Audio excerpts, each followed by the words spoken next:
Muy bien amigos, estamos de regreso con mucho más aquí en TV Sur Noticias, edición sábado, por supuesto, fin de semana, con todo lo mejor de la información del ámbito regional. Ya tenemos en el estudio y le damos la cordial bienvenida al MBA economista Eric Zúñiga, consultor financiero, con quien desde el día de hoy estaremos abarcando y conociendo un poco más en el bloque económico. Economista Zúñiga, ¿cómo está? Buenos días, bienvenido. Rodrigo, ¿qué tal? Muchas gracias, buenos días, gracias por la bienvenida y contento de poder estar acá en el canal y poder aportar temas importantes para la sociedad y la región. Correcto, desde el día de hoy justamente habilitamos este bloque que es de suma importancia, ¿no? Conocer cómo se van realizando los movimientos económicos en la región a nivel nacional e internacional y cómo también todo esto repercute en la economía familiar, en nuestros bolsillos. Vamos rápidamente y empezamos conociendo un poquito cuál es su apreciación, cómo se ha cerrado la economía este 2023. Bueno, el 2023 hemos tenido lo que ya avisorábamos en el panorama económico, con todo lo que estaba pasando. Hemos tenido un crecimiento prácticamente de cero, no hemos crecido prácticamente nada este año. El Cusco, el primer trimestre o los primeros 4 meses del 2023 ha tenido un crecimiento de menos 0.2%, básicamente por el tema de las huelgas, por el tema de los cierres de carreteras, básicamente se ha tenido eso. En materia de datos económicos, hemos cerrado ya con una inflación prácticamente del 6.47%. Altísima. ¿No? No, perdón, hemos cerrado Casi en el 8, 3, hemos cerrado con el 3.40%. En 2023. 2023 prácticamente. Correcto. Básicamente eso por las medidas que se estaba viendo, por las medidas que se estaba dando. Y hemos podido cumplir, hemos podido cerrar los datos que se estaba proyectando para este año. Por ejemplo, Velarde, el director del BCR, estaba avisorando que para el inicio del 2024, el primer trimestre del 2024, teníamos que cerrar una inflación de 4.5%. Pero para esta etapa ya hemos cerrado en una inflación de 3.65%. Hemos superado nuestra meta de inflación, lo cual es bueno, lo cual es positivo, ¿no? Eso es muy importante y eso es vital tenerlo en cuenta. Sé que a veces no se puede notar mucho en los bolsillos, pero es un proceso que va a notarse poco a poco. Poco a poco. Hay que tener en cuenta que lo que sufre más son los precios de la canasta básica familiar. El tema de arroz, azúcar, leche, que son los que se golpean más, ¿no? El tema, por ejemplo, de la harina. El tema de la harina que hemos tenido un incremento por el tema de que ha habido un brote de gripe aviar en todo el sector de que es agrícola, apícola, en el norte, ha matado muchas gallinas y eso ha generado que el huevo no exista huevo. Entonces eso ha generado un tema de incremento en los precios, ¿no? Correcto. Eso es básicamente. Y podemos indicar con esto que en este caso la inflación está regresando al rango meta, ¿no? Que es entre 1 y 3% aproximadamente. Exacto, está en ese rango, estamos llegando a ese rango, lo cual es positivo, pero hay que tener en cuenta siempre que esto es un tema coyuntural. Tenemos que dar nosotros como sociedad, como Estado, como empresa, la seguridad para que todos los puntos se puedan cumplir. Es el tema de dar seguridad en las carreteras, seguridad económica, seguridad política, seguridad social. Si todo esto vuelve a generar conflictos, netamente el tema del pánico internacional, el pánico económico, va a hacer que muchos capitales salgan nuevamente del país y esto vuelva a generar un tema de inflación. Correcto. Ahora, ¿cuáles son las perspectivas, las proyecciones, los retos que se tienen para afrontar para este 2024 en el ámbito económico? Bueno, básicamente la economía familiar tiene que tener muy en cuenta lo siguiente. Si el 2022 o 2023 hemos estado en cierta forma un poco restrictivos con nuestro presupuesto, es decir, hemos estado ahorrando, hemos consumido lo básico que es educación, salud y alimentación y vivienda, debemos de seguir este 2024 con lo mismo, ¿sí? Mantener esa base y empezar a poder generar un poco más de ahorro.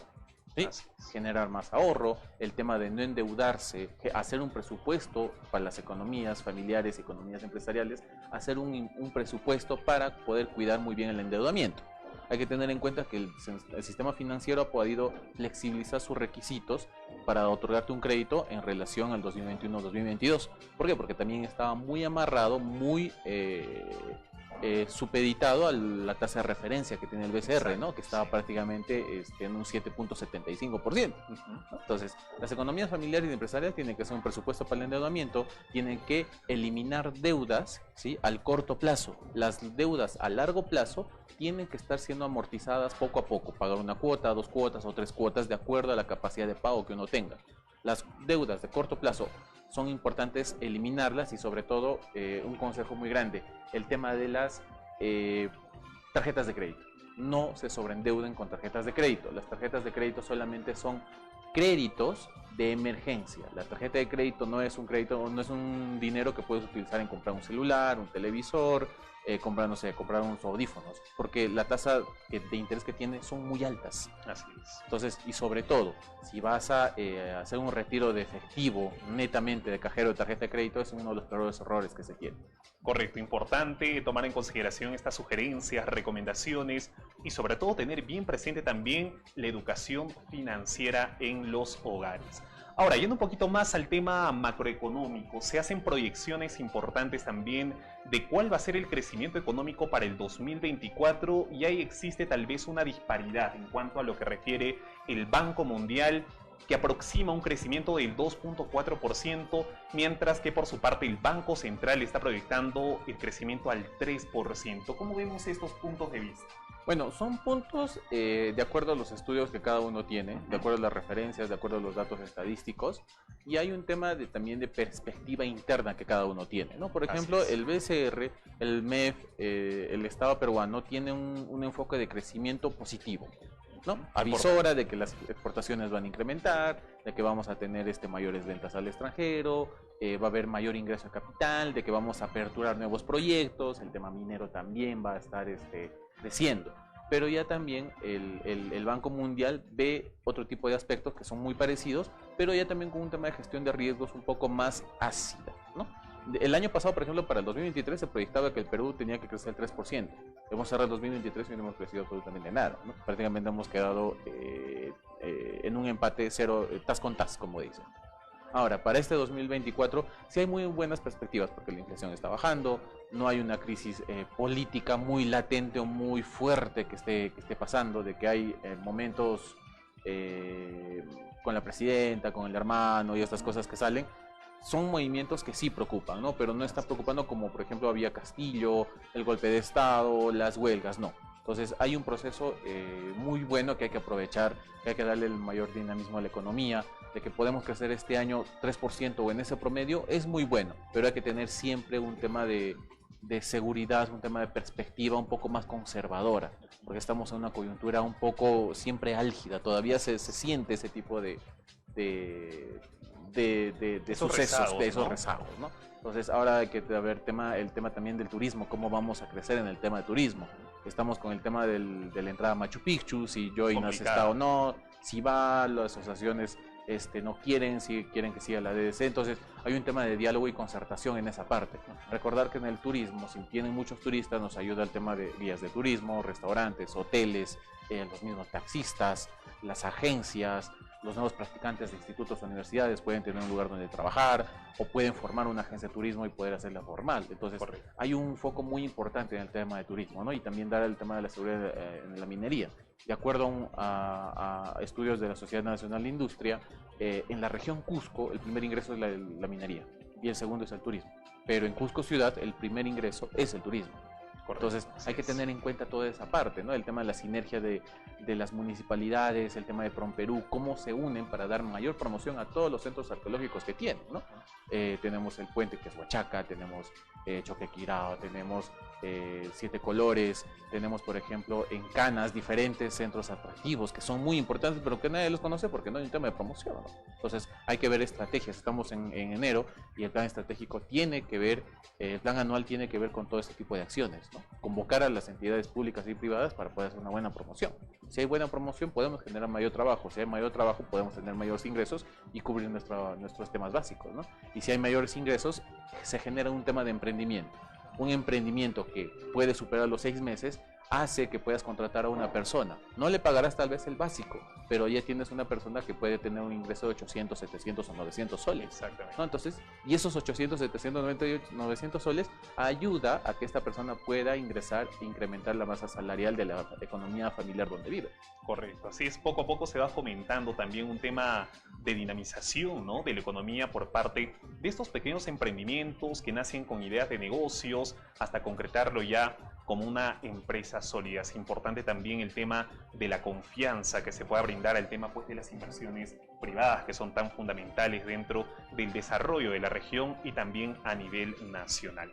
Ahora, economista, en cuanto al tema del presupuesto para el presente año, 241.000 millones de soles que se ha justamente destinado para el 2024. ¿De qué manera esto va a tener justamente el beneficio? ¿En qué sectores son los que más urge también destinar el presupuesto para poder seguir mejorando en este año 2024? Básicamente tiene que incrementarse en el tema de la educación. La educación es fundamental. La educación es importante. Debemos de tener un presupuesto muy fuerte para educación, pero también los profesores, nuestros docentes tienen que estar muy bien capacitados. Tienen que brindar los exámenes nacionales o internacionales que requieren para poder incrementar y poder subir de escala salarial o poder subir a otros puestos. Si nosotros no nos capacitamos, no podemos dar una mejor educación a nuestros alumnos. Correcto. ¿No? Tenemos que ver el tema de la infraestructura escolar. Créeme que ya muchos canales o reportajes internos o nacionales van a empezar a dar los reportajes de que hay colegios que para febrero todavía no están aperturados, si se siguen construyendo, hay colegios que todavía no tienen las aulas habilitadas y eso va a pasar una semana antes de inicio de clases. El perjudicado es el estudiante, ¿no? Entonces hay un tema de gestión, hay un tema de trabajo interno. Debe hacerse una convocatoria y yo sé que el sector privado está muy atento a poder brindar las facilidades en infraestructura para muchos colegios, ¿no? Eso es un resumen, por ejemplo, del CADE 2023 que del año pasado, que pasaba en Urubamba. El resumen del CADE que yo puedo sacar de ese evento ha sido voluntad política. Porque el emprendedor, el empresario, el sector privado, la ONG internacional tienen la intención de poder ayudar. Tienen las ganas, la intención, la fuerza de poder ayudar, sacar adelante determinados sectores. Pero si la voluntad política no está ahí, no te facilita con las herramientas que ellos tienen, por ejemplo, el tema logístico, conocimiento, estadísticas, transportes o cosas así, no vamos a poder llegar a ningún lado. El tema de perfiles, de destrabar el tema de perfiles, de poder llevar el presupuesto, de que el presupuesto sea ejecutado de manera rápida y efectiva también, ¿no? Si es ejecutado de manera rápida y efectiva, el beneficiado va a ser el tema del el estudiante. El tema de la salud también, hay que incrementar ese presupuesto de una manera correcta también, ¿no? Entonces, gracias al COVID, hemos tenido muchos doctores o enfermeros que han tenido trabajo, ¿no? Pero después terminó el COVID y se han quedado sin trabajo. Entonces, se ha generado también un tema de incremento de desempleo en ese sector. Entonces, hay que ver más estrategias de trabajo, hay que ver los modelos internacionales donde la salud es muy importante y primordial, ¿no? Por ejemplo, en países de Europa, Estados Unidos, educación y salud son puntos muy importantes. Que el presupuesto no los reducen o no los mantienen constantes, sino son presupuestos que siempre están creciendo y quieren que las personas estén siempre mejor capacitadas. Eso Correcto. es importante. Importantísimo. Y ya casi para finalizar con el bloque económico, la cotización del dólar, cómo se está moviendo el billete verde también, cómo está la coyuntura para estos días y cuáles son las mejores decisiones que nuestros televidentes pueden adoptar también en cuanto al tipo de cambio. Bueno, en el tipo de cambio estamos en compra de 3.73, venta de 3.74 y es un buen principio. Hay que recordar que el año pasado, a estos meses, el tipo de cambio estaba más o menos en 4.1, 3.98, 3.99. Correcto. ¿No? Entonces, era un momento donde las personas podían, si tenías dólares, podías tener más soles, ¿no? Entonces, hay que ver un tema también acá de diversificación. Si tenemos un patrimonio en soles, hay que darle un patrimonio también en dólares. Hay que cuidar esos dos aspectos. A eso se llama diversificación. Generar activos en soles y en dólares es lo mejor que podemos hacer. Hay personas, por ejemplo, de las personas que asesoramos, tienen un patrimonio en soles, en dólares y también en bienes inmuebles. Entonces, eso se lleva con un buen trabajo de asesoramiento, ¿no? Por ejemplo, si yo invertí el día de hoy en una renta fija de, supongamos, $5.000 y veo que el mercado está bajando, no entres en pánico y no lo saques. Tienes que cumplir tu proceso. Si tu proceso ha sido de renta fija, por ejemplo, para trabajar en renta variable, en 5 años, cumple tus 5 años. Cumple tus 5 años. No puedes cortar el proceso por un tema de pánico, ¿no? Entonces hay que tener en cuenta todos esos conocimientos y exactamente qué es lo que quieres hacer con tu dinero, ¿no? Si yo quiero pagar educación en el extranjero nacional tengo un presupuesto, ¿qué tengo que hacer? Llevarlo al sistema financiero nacional, tradicional, Bolsa de Valores de Lima, oferta privada. Hay muchas herramientas donde las personas tienen que ver exactamente qué es lo que quieren, ¿no? Hay personas que quieren desde el día de hoy tener una jubilación a 10 o 15 años. Y hay fondos de renta variable que sí te ayudan a tener una jubilación de 10 a 15 años. Existen en el mercado internacional y nacional también, ¿no? Hay personas, por ejemplo, que quieren llevar su dinero al exterior. Porque, por ejemplo, en dólares en el exterior te pueden pagar un poco más, ¿no? Y todas son carteras que están muy bien cuidadas y sobre todo cuentan con fideicomisos. ¿Qué es el fideicomiso? Es como una especie de seguro donde asegura que tu capital está protegido y en caso de emergencia te devuelven tu capital.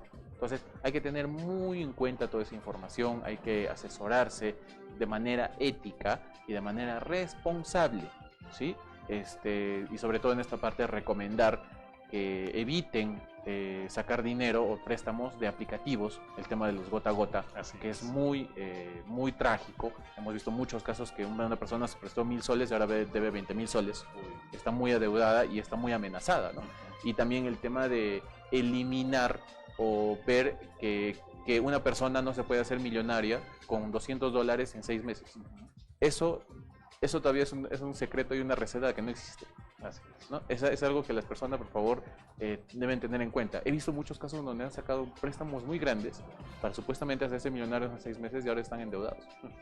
Terrible. Hay que tener muchísimo cuidado, ¿no? Con lo que también vemos en las redes sociales y sobre todo también si tenemos dudas respecto a estos temas financieros que son tan importantes y evitar complejidades más adelante, también hay que hacer la consulta con especialistas y conocedores de la materia. Economista, por favor, para todas las personas que tengan también las dudas correspondientes y quieran absolver todo ello, ¿cómo lo podemos ubicar en las redes sociales y los contactos? Gracias, Rodrigo. Sí, podemos ver en pantallas. Nos pueden ubicar en todas las redes sociales como Eric Zúñiga, consultor financiero, y el número de teléfono WhatsApp es 963-75-2402. Nos pueden escribir y nos podemos comunicar esos números para tener un sistema de asesoramiento ético y confiable, ¿no? Y bueno, aprovechar que este jueves 25 vamos a tener un webinar sobre herramientas y actividades de cómo iniciar financieramente muy bien este 2024, que también está puesto en redes sociales para que puedan inscribirse.